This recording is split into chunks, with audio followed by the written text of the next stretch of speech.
Imagine coming face to face with a creature so grand, so majestic that it leaves you in awe. Meet Ahmed, the elephant. In the heart of Kenya, amidst the wild savanna, there was one who towered above all. A creature of immense strength and beauty, his name was Ahmed the Elephant. This majestic giant was no ordinary elephant. He was unique not just in his physical attributes but also in the profound impact he had on those around him. Ahmed was a massive creature, even by elephant standards. His towering height, his robust body, and his long curving tusks that swept the ground painted a picture of grandeur and might. His deep-set eyes held wisdom beyond years, and his footsteps echoed the rhythm of the wild. But what truly set Ahmed apart was not just his physical grandeur, it was his spirit. Ahmed was a gentle giant, a creature of immense strength who carried an air of serenity around him. Despite his size and power, he was known to be peaceful and calm, a trait that endeared him to all. Ahmed roamed the plains of Marsabit in northern Kenya.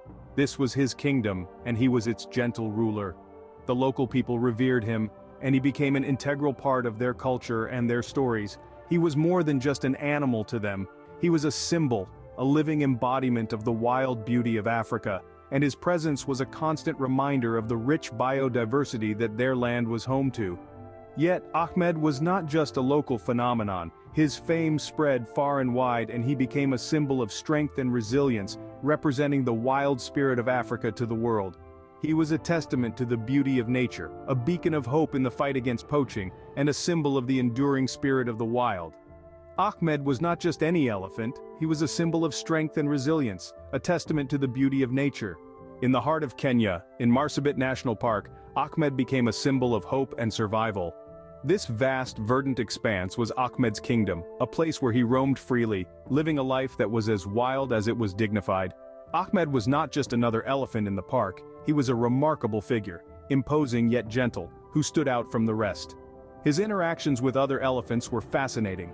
He was seen as a leader, a mentor to the younger elephants, teaching them how to survive in the wild, where to find water during the dry season, and how to protect themselves from predators.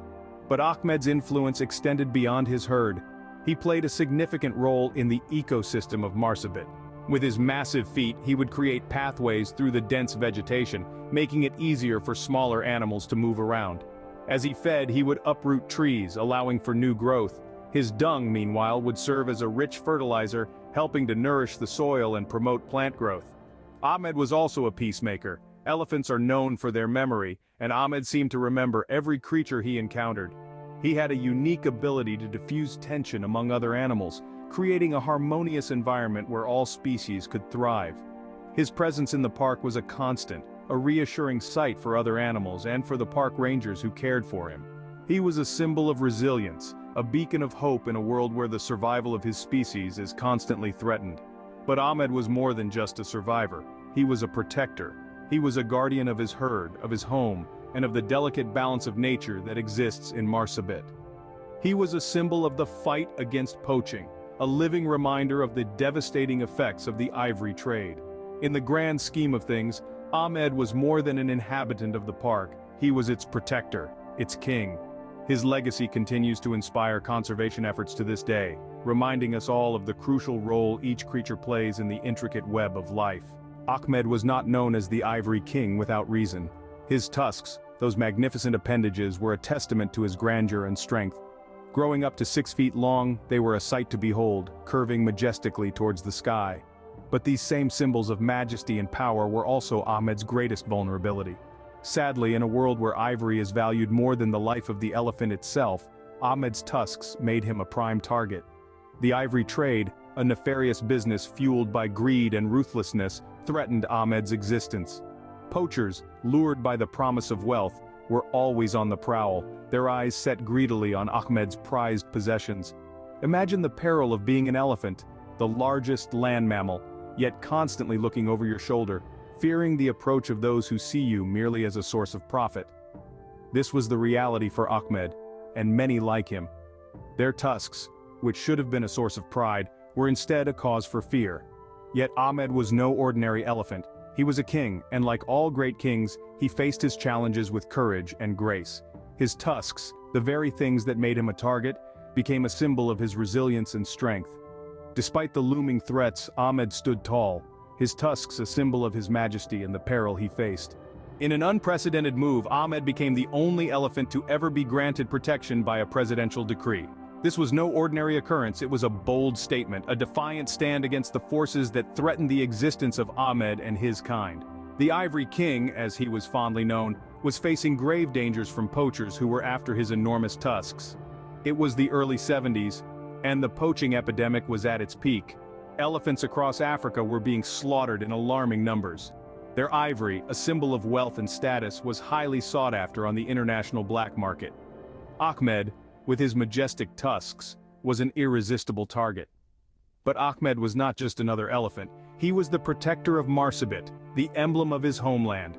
His life held a significance that transcended beyond his existence. Recognizing this, the then president of Kenya, Jomo Kenyatta, took an extraordinary step. In 1970, he issued a presidential decree granting Ahmed round-the-clock protection by armed guards. This was a first in the history of wildlife conservation. An elephant, protected by the law, sheltered by the very hands that could have been his doom. The world took notice. The decree brought international attention to Ahmed and the plight of elephants in Africa. It sparked a global conversation about wildlife conservation and the urgent need for action. Newspapers, magazines, and television stations across the globe covered Ahmed's story. His image, a majestic creature with enormous tusks, guarded by armed men, became a potent symbol. It was a stark reminder of the threats these magnificent creatures faced and the lengths humanity had to go to protect them. Ahmed was no longer just an elephant, he was a symbol of conservation, a beacon of hope. His story was a powerful message about the value of wildlife and the importance of its protection.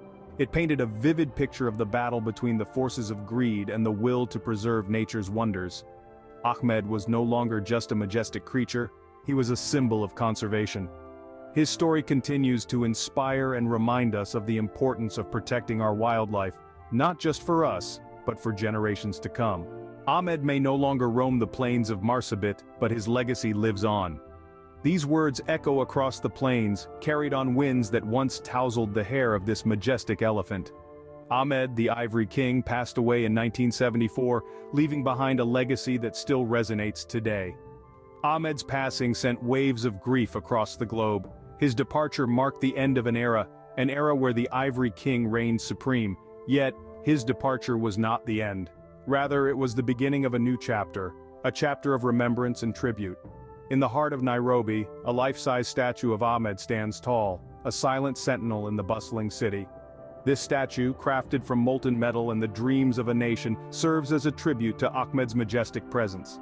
It captures the essence of the Ivory King, his enormous tusks curling upwards, reaching for the sky.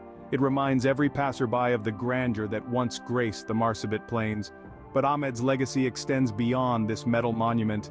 His story has become a beacon of hope, a source of inspiration for conservationists around the world.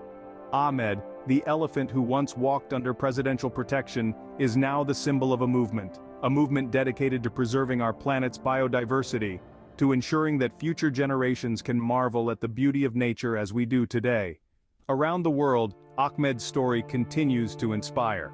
It motivates scientists to develop new conservation strategies, encourages governments to enact stricter wildlife protection laws, and pushes every individual to do their part in preserving our planet. His story is a testament to the power of one, the power of an individual to make a difference.